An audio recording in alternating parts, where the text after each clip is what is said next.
अब इनका सारा भ्रम दूर हो गया। मार भी खाई, जेल भी गई। भाजपा और संघ का कुछ अता पता नहीं है। ऐसे न जाने कितने युवाओं को भाजपा संघ के सांप्रदायिक सोच ने बर्बाद कर दिया। मैं बार बार कहता हूँ, भाजपा और संघ के फायदे के लिए कोई अपना जीवन बर्बाद ना करें, बल्कि इनसे दूर रहकर अपना भविष्य संवारे। ये ट्वीट स्काई यादव नाम के ट्विटर यूजर ने खुशबू पांडे को लेकर किया है, जिन्होंने समाज की उस कड़वी सच्चाई को बताने की कोशिश की है जो आज भी लाखों लोग नहीं समझ पा रहे। इसी ट्वीट को रीट्वीट करते हुए एक और शख्स लिखते हैं, खुशबू पांडे को विश्वास था कि भाजपा और आरएसएस उनकी रक्षा करेंगे, लेकिन रियलिटी बहुत बुरी हिट की है। उन्हें पीटा गया और जेल में डाल दिया गया। बिना किसी समर्थन के कई युवाओं को उनकी विचारधारा ने गुमराह किया है। उनके लिए अपना जीवन बर्बाद मत करो, अपने भविष्य पर ध्यान दो। खैर, खुशबू पांडे का मामला तो आपको याद होगा ही। बीते कुछ दिन पहले खुद को हिंदू शेरनी कहने वाली खुशबू पांडे को बिहार पुलिस ने गिरफ्तार कर लिया था। उन्हें जेल में बंद हुए 2 हफ्ते से ज़्यादा का वक्त हो गया है, लेकिन अभी तक रिहाई नहीं हुई। कोई उनके सपोर्ट में नहीं आया। दरअसल उन पर मस्जिद के बाहर आपत्तिजनक नारे लगाने, अशांति फैलाने, बिना इजाज़त बड़े पैमाने पर रैली जुलूस निकालने के आरोप पुलिस ने लगाए थे। दरअसल खुशबू बिहार के जमुई के बलियाडीह में हनुमान चालीसा का पाठ करने अपने 2 दर्जन से अधिक सहयोगियों के साथ झाझा थाना क्षेत्र के बलियाडीह गांव गई थी। इसी दौरान 2 समुदाय के बीच हिंसक झड़प हो गई। सोशल मीडिया पर यूजर्स का दावा था कि खुशबू ने हनुमान चालीसा का पाठ मस्जिद के अंदर करना चाहा था, तो वहीं बिहार जमुई एसपी के अनुसार मस्जिद के सामने हनुमान चालीसा और आपत्तिजनक नारे लगाने व पुलिस के कहने पर भी रास्ता ना बदलने के कारण जमुई में हिंसा भड़की और इन्हीं सब आरोपों के चलते उन्हें गिरफ्तार भी किया गया। मामला ये था कि एक समुदाय के लोग हनुमान चालीसा पाठ के लिए उस गांव में जमा हुए थे, पूजा हनुमान चालीसा पढ़ रहे थे। जब ये लोग वहां पर वो लोग जब जा रहे थे, जाने के समय में थाना को सूचना मिली कि जब ये मस्जिद के पास से गुजर रहे हैं तो वहां पर नाराबाजी किए हैं। वो ये लोग को बोले कि इधर से नहीं जाना, वो सेफ रास्ता एक था, उधर से ले जाने के लिए वो चाह रहे थे। लेकिन कुछ लोगों ने जो वहाँ पर जो पूजा पाठ कर रहे थे बोला कि नहीं, हम इसी रास्ते से जाएंगे।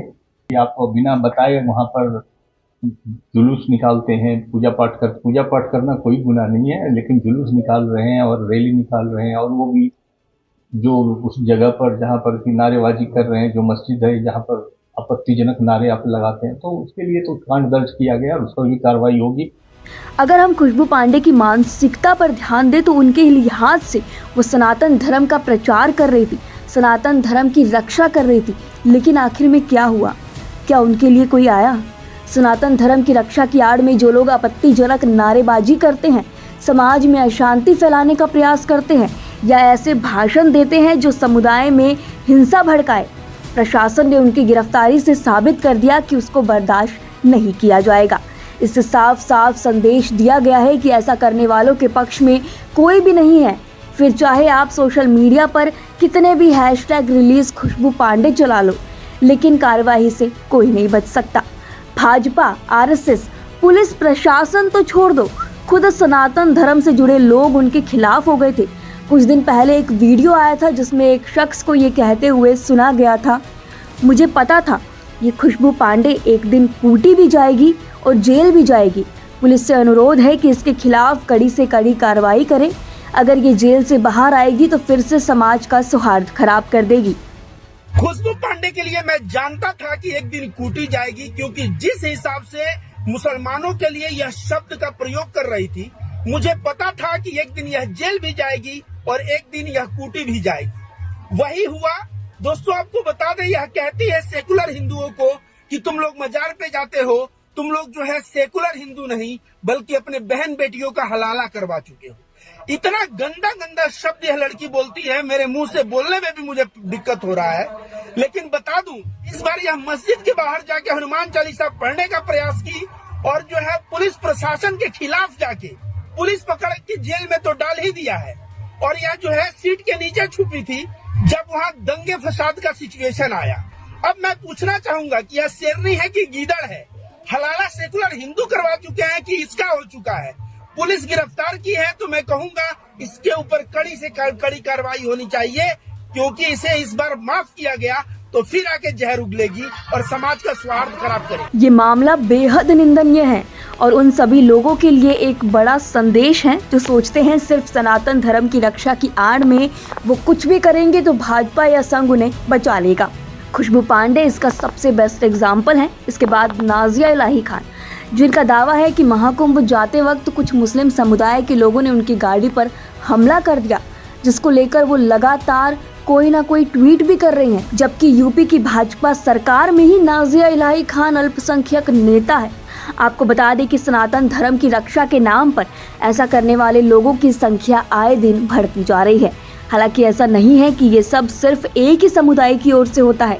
इस तरह की अशांति फैलाने वाले काम किसी भी धर्म के लोग कर सकते हैं, लेकिन पिछले कई दिनों से ऐसे ट्रेंड चल रहे हैं मानो जबरन जय श्री राम बुलवाया जा रहा है। इसकी जिद में हिंसा करवाई जा रही है। हालांकि खुशबू पांडे का मामला इसलिए भी गरमाया हुआ है क्योंकि इसके बाद भी ऐसे अनगिनत मामले सामने आ गए हैं, जिसमें कभी हैदराबाद में मस्जिद के सामने आपत्तिजनक नारेबाजी हुई,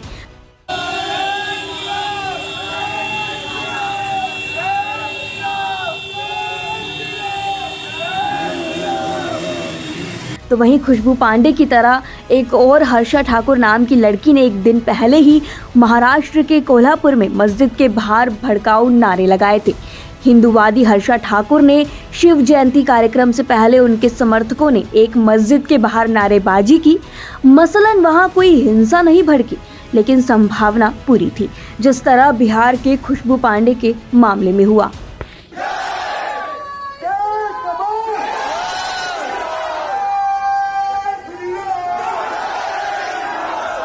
इसके अलावा बीते सोमवार यानी कि 3 मार्च को अजमेर दरगाह गेट के सामने गोली मारो सालों को इत्यादि नारे सकल हिंदू समाज की ओर से लगाए गए, वो भी पुलिस की मौजूदगी में।